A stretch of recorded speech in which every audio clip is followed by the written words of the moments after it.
دا تاک ظفر دی، یعنی د ازادۍ تاریخي سمبول د افغانستان د معاصر تاریخ له هغو یادګارونو څخه چې د 1919 کال د خپلواکۍ له تاریخي تحول سره تړاو لري.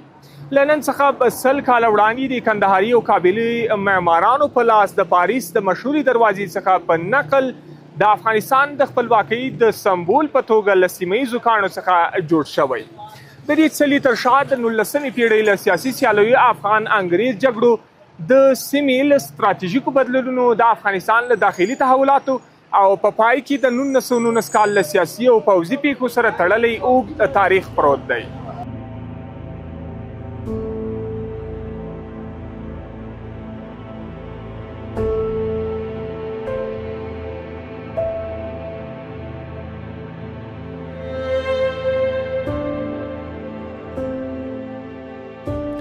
د 19مې پیړۍ په اوږدو کې افغانستان د دوه پراخو امپراتوریو د برطانوي هند او تزاري روسیې ترمنځ د ستراتیژیک موقعیت له امله د نړیوالې سیالۍ په خطرناک مرکز کې قرار درلود. دغه سیالي په تاریخ کې د لویې لوبې په نوم مشهوره سوه، په داسې حال کې چې دا لوبه نه وه بلکې د انسانانو سرونه یې ریبل. برطانوي هند هڅه کوله د هند شمال لویدیځې پولې خوندي وساتي، په داسې حال کې چې روسیه په مرکزي اسیا کې خپل نفوذ پراخاوه. دواړو قدرتونو هڅه کوله افغانستان د دغو دوه قدرتونو ترمنځ د یو حایل دولت په توګه ځانګړي اهمیت پیدا کړي. افغانستان په کورنیو چارو کې خپل حاکمیت ساتلی و، خو د بهرني سیاست په برخه کې د عمل ساحه محدوده سوې وه او ژر د افغانستان او برطانوي هند ترمنځ سیاسي اړیکې ترنګلې سوې او په 1919 کال انګریزي لښکرو د 100,000 بار حیواناتو په ملتیا پر افغانستان یرغل وکړ.